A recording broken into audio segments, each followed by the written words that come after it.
आप सभी लोगों को राम राम। जैसे कि मैंने आप लोगों को पिछले संडे को बताया था कि मैं बाहर जा रहा हूं, तो मैं एक हफ्ते के लिए कुछ जगह पर घूमने के लिए गया हुआ था जहां पर जाम लग गया और एक दिन मुझे डिले हो गया।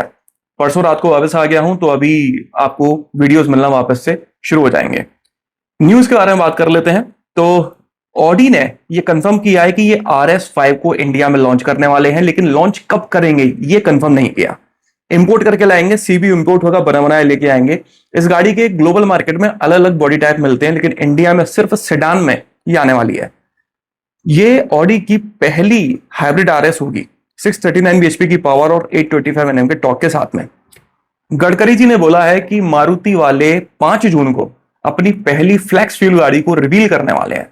ये फ्लैक्स फ्यूल गाड़ी या तो वैगनर हो सकती है या फ्रॉन्क्स हो सकती है। हमने फ्लैक्स फ्यूल अवतार में इन दो गाड़ियों को ही देखा है, तो मोस्ट प्रोबेबली मुझे लगता है वैगनर होगी, फ्रॉन्क्स नहीं होगी, ऐसा लगता है मुझे। फ्लैक्स फ्यूल मतलब कि जो लोग नहीं जानते, E100 फ्यूल। E100 मतलब कि पेट्रोल है ही नहीं उसमें, 100% इथेनॉल, सीधे इथेनॉल डाल दिया, वो है फ्लैक्स फ्यूल गाड़ी। फ्लैक्स फ्यूल पेट्रोल से सस्ता होगा, महंगा होगा, नहीं पता। लॉजिकली सस्ता होना चाहिए तभी बिकेगा, क्योंकि फ्लैक्स फ्यूल से गाड़ी का माइलेज उतना नहीं मिलेगा जितना हमें पेट्रोल या फिर डीजल या फिर CNG गाड़ियों में मिल जाता है। तो इसलिए जब तक वो सस्ता नहीं होगा तब तक वो फायदा नहीं दे पाएगा और ऑडियंस कह रहा हूं, सॉरी, कस्टमर उसे खरीदेंगे नहीं। मर्सिडीज एस क्लास के फेसलिफ्ट को 15 जून को इंडिया में लॉन्च किया जाने वाला है। इस गाड़ी में आपको पहली बार प्लग इन हाइब्रिड देखने को मिलने वाला है, 22 किलोवाट की बैटरी के साथ में, जिसमें 100 किलोमीटर की आपको रेंज मिलने वाली है। डीजल इंजन आएगा नहीं आएगा ये कहना मुश्किल है, क्लियर नहीं है, और वैसी पेट्रोल के साथ है। फरारी ने अपनी पहली ईवी गाड़ी लूस को रिवील कर दिया है। ये गाड़ी देखने में आपको बहुत ज्यादा सिंपलिस्टिक सी लग रही होगी, बहुत अल्ट्रा मॉडर्न नहीं लग रही होगी, और हल्के से कुछ कुछ चीजें ऐसी हैं इसमें जो पुराने जमाने ऐसी लग रही होंगी, खासकर इसके टेल लैंप्स वगैरह, कुछ कुछ पैटर्न। ये फरारी की पहली 5 सीटर गाड़ी है। आप लोगों ने आमतौर पर फरारी की 2 सीटर गाड़ियां देखी होंगी जो अपनी स्पीड के लिए पहचानी जाती हैं। ये 5 सीटर गाड़ी है। इसमें 4 ईवी मोटर्स यूज की गई हैं जो मिलकर 1050 bhp की पावर और 990 Nm का टॉर्क जनरेट करते हैं। 310 किलोमीटर पर आवर की इसकी टॉप स्पीड है और 530 किलोमीटर की इसकी रेंज है।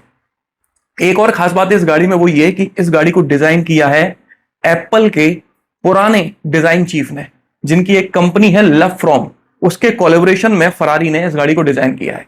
अब आप सोच के देखो, एप्पल का मोबाइल और ये गाड़ी, आपको कुछ कुछ एलिमेंट्स मिलते जुलते दिखेंगे।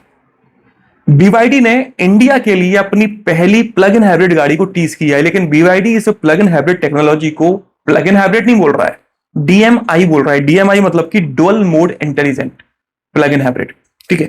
इन केस अगर आपको प्लग इन हाइब्रिड क्या होता है नहीं पता, तो मैं बता दूं कि भाई इसमें पेट्रोल इंजन और बैटरी दोनों चीजें होती हैं। बस हाइब्रिड में क्या होता है कि बैटरी ऑटोमेटिकली चार्ज हो जाती है, यहां पर आपको चार्ज करना पड़ता है ईवी की तरह।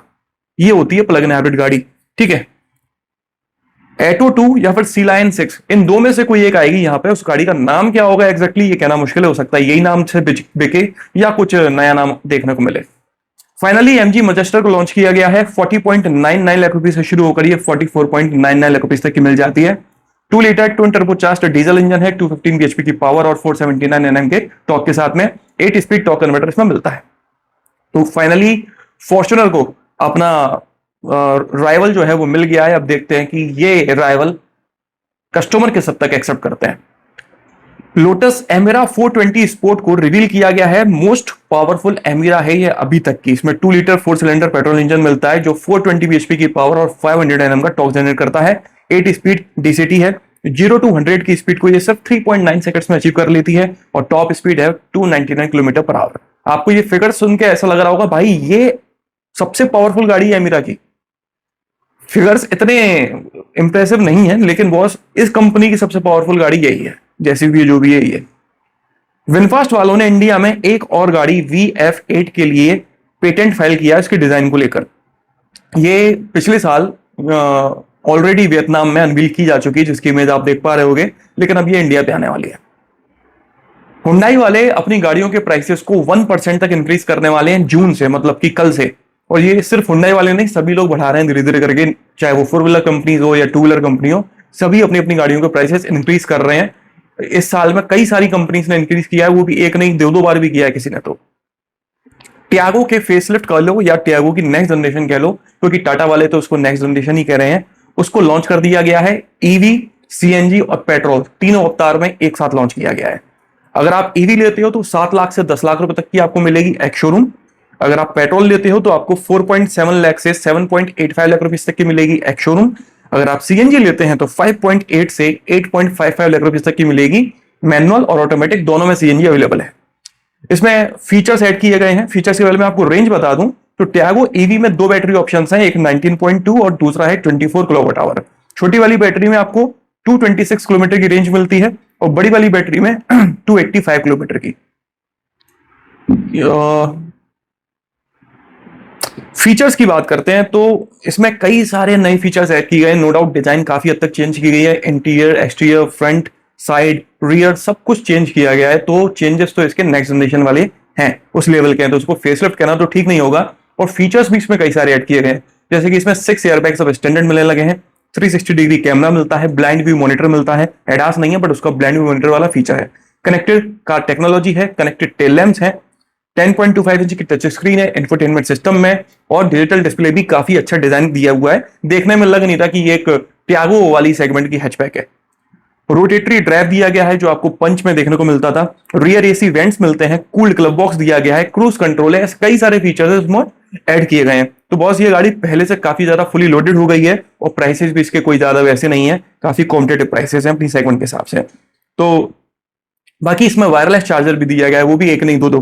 तो पैकेज तो काफी शानदार है, देखते हैं आप लोग कैसा रिस्पॉन्स देते हो।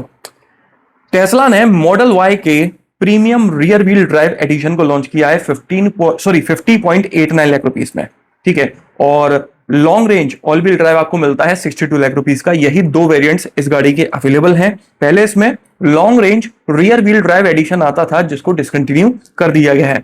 500 से 681 किलोमीटर की रेंज इसमें मिलती है। टोयोटा ने फाइनली ई-वेला को लॉन्च कर दिया है, लेकिन आधा अधूरा। ई-वेला के सिर्फ टॉप वेरिएंट को लॉन्च करा है इन्होंने ई3 को, जिसकी प्राइसिंग है 23.6 लाख रुपीस। 61 किलोवाट आवर की बैटरी मिला करेगी 543 किलोमीटर की रेंज के साथ में। आमतौर पे क्या होता है, आपने देखा होगा जो भी कंपनीज आधी अधूरी गाड़ियों को लॉन्च करते हैं वो बेस वेरिएंट की प्राइसिंग बताते हैं और भूल जाते हैं, फिर महीना 2 महीने बाद 1-2 वेरिएंट की बताएंगे फिर भूल जाएंगे। ऐसा काफी सारी कंपनीज करती हैं। इन लोगों ने पहले टॉप वेरिएंट की प्राइसिंग बताई है, उसके बाद में बेस वेरिएंट्स के टोटल 3 वेरिएंट्स हैं। टॉप की प्राइसिंग आपके सामने आ गई, बेस वेरिएंट E1 और उसके ऊपर E2 मिड वेरिएंट, इसकी प्राइसिंग अभी नहीं आई है, कब आएगी पता नहीं। इसमें वो जो बास वाला फीचर है रेंटल वाला, वो भी आपको मिलने वाला है। टाटा वाले अपना प्रोडक्शन इंक्रीज करने वाले हैं, लेकिन सिर्फ इलेक्ट्रिक गाड़ियों का, क्योंकि टाटा का ऐसा सोचना है कि आने वाले 3-4 महीने में ये हर महीने लगभग 15,000 ईवी गाड़ियां बेच रहे होंगे। हाल फिलहाल ये 8 से 10,000 ईवी गाड़ियां हर महीने बेच लेते हैं। डिमांड को इंक्रीज होते हुए देखते हुए ये अपने प्रोडक्शन को 50% तक इंक्रीज करने वाले हैं। मर्सिडीज जी क्लास इलेक्ट्रिक को रिकॉल किया गया है। व्हील बोल्ट में कुछ दिक्कत आ रही है। इनकेस अगर आपके पास ये गाड़ी है तो 12 जुलाई से 18 अगस्त के बीच में 580 यूनिट्स का प्रोडक्शन किया गया था। उन यूनिट्स में ये दिक्कत आ रही है तो उन सबको रिकॉल किया गया है। भाई गडकरी जी नहीं मान रहे हैं। गडकरी जी इस साल के आखिर तक डीजल में 5 से 10% की आइसोब्यूटेनॉल की ब्लेंडिंग करने वाले हैं। इथेनॉल से आइसोब्यूटेनॉल को निकालेंगे और डीजल में ले जाकर डाल देंगे। अब 5% होता है, 10% होता है, कहना मुश्किल है, लेकिन शुरुआत हो चुकी है। तो अगर आप ये सोच रहे थे कि डीजल गाड़ी ले लेते हैं वो सेफ जोन रहेगा, तो नहीं है ऐसा। इसके अलावा एक और चीज़ कि ऑटो इंडस्ट्री से गडकरी जी बात कर रहे हैं E25 पेट्रोल को स्टैंडर्ड बनाने के लिए। मतलब इस समय पर E20 पेट्रोल स्टैंडर्ड है। आपको जो पेट्रोल खरीदने को मिल रहा है उसमें 20% इथेनॉल है। अब 25% इथेनॉल स्टैंडर्ड होगा तो E20 पेट्रोल खत्म होने वाला है, E25 मिलेगा। E25 पेट्रोल E20 गाड़ियों में क्या इफेक्ट छोड़ेगा वो आप लोग अच्छी तरह से जानते हो। एक तरफ न्यूज़ ये भी आ रही है कि जो प्राइवेट कंपनीज हैं या फिर गवर्नमेंट कंपनीज हैं ऑयल बनाने वाली, बेचने वाली, उनको गवर्नमेंट ने ये भी डायरेक्शन दिया है कि एक ही पेट्रोल पंप पर आप E20, E25, E30, E22, E27 इन सभी के नोजल्स सेपरेट रखिए। नोजल सेपरेट रखना मतलब काफ़ी लंबा चौड़ा सेटअप करना, और वो सेटअप करने के लिए कितने पेट्रोल पंप्स कंपेटेबल हैं ये आप लोग सब खुद समझ सकते हो। मैं इस टॉपिक पर एक सेपरेट वीडियो बना दूंगा तो आपको ज़्यादा क्लैरिटी में समझ में आ सकेगा कि ये जो बातें चल रही हैं उनमें से कितनी सच्चाई ग्राउंड लेवल पर है और कितना हवा वाली बातें हैं। लेकिन कुल मिला के ये है कि आप इतना तो समझ के चलो कि आने वाले 2-3 सालों में E25 पेट्रोल आने वाला है, और वो पेट्रोल, वो पुरानी गाड़ियां तो अभी दिक्कत में है, E20 वाली गाड़ियां भी दिक्कत में आने वाली है। और आगे बढ़ते हैं तो JSW, जो कि MG के शेयर खरीदा हुआ है, और हम लोग अब कंपनी को बोलते हैं JSW MG, है ना, पूरा नाम यही है। अब JSW SAIC कंपनी से MG के 10% शेयर्स और खरीदने वाला है, और ये 10% शेयर्स खरीदने के बाद में JSW सबसे बड़ा शेयर होल्डर बन जाएगा MG कंपनी का। पहले JSW के पास में 35% शेयर्स थे, अब 45% हो जाएंगे। SAIC के पास पहले 49% शेयर्स थे, जो घटकर 39% रह जाएंगे। बाकी वजह जो शेयर्स हैं 14-15% के, वो छोटे छोटे कंपनीज जो हैं वो खरीद के रखे हुए हैं, तो वो इनके अभी हाल फिलहाल तो नहीं है। आगे बढ़े तो नेक्स्ट जनरेशन क्रेटा को कई बार टेस्ट करते हुए देखा गया है। इमेजेस आप अपनी स्क्रीन पर देख पा रहे हो। इनफैक्ट मैं घूमने गया था तो मैंने भी कई बार देखी।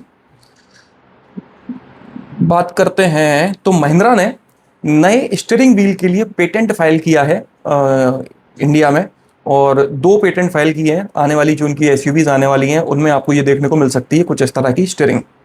मित्सुबिशी पजेरो वापस आने वाली है। इसे 2021 में ग्लोबली बंद कर दिया गया था, और इंडिया में शायद 1 साल पहले 2020 में बंद किया गया था, और अब ये वापस आने वाली है। वापस ग्लोबल मार्केट में आएगी या इंडिया में भी आएगी, ये कहना मुश्किल है। अगर इंडिया में आती है तो नो डाउट लोगों को एक और ऑप्शन मिल जाएगा, एक प्रीमियम ऑफ रोड एसयूवी का।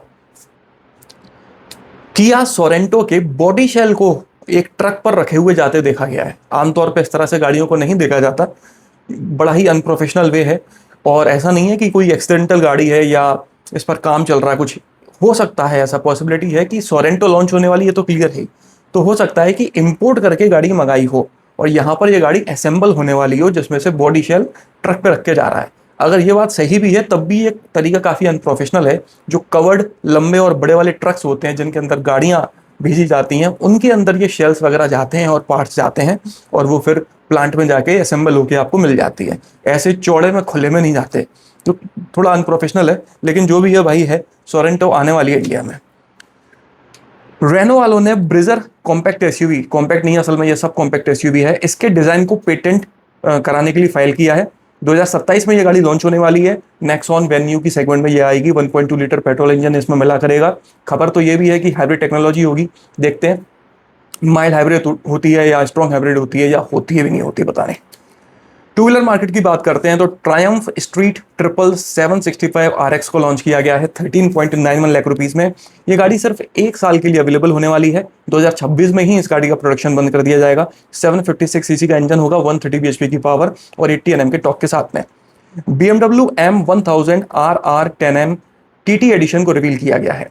अल्ट्रा वायलेट X47 के एक नई बेस वेरिएंट को लॉन्च किया गया है 2.49 लाख रुपीस में। 7.1 किलोवाट की बैटरी है और 211 किलोमीटर की इसमें रेंज मिलती है। TVS Jupiter 125 में 2 नए कलर ऑप्शंस मिलने लगे हैं, कॉपर ब्रॉन्ज और ग्रीन शेड, और गाड़ी के प्राइसेस को भी 1000 रुपीज तक इंक्रीज कर दिया है। हीरो सुपर स्प्लेंडर एक्सटैक 2.0 को लॉन्च किया गया है 86,500 रुपीज में। 124.7 सीसी का इसमें इंजन मिलता है, 10.7 bhp की पावर और 10.6 Nm के टॉर्क के साथ में। माइलेज इसका इंक्रीज कर दिया है, 72 kmpl का माइलेज इसमें अब मिलता है, पहले 60 में कुछ मिलता था। रॉयल एनफील्ड बुलेट 650 को लॉन्च किया गया है 3.65 लाख रुपीस में। 648 सीसी का इंजन है, 47 bhp की पावर और 52 Nm के टॉर्क के साथ में। तो बॉस, न्यूज़ तो इस हफ्ते की इतनी थी। बाकी किसी भी तरह से आपको ये वीडियो पसंद आया हो तो लाइक कर दीजिएगा, इस चैनल को सब्सक्राइब कर लीजिए और ऑल नोटिफिकेशन पर टैप करना ना भूलना। आपका दिन शुभ रहे। धन्यवाद।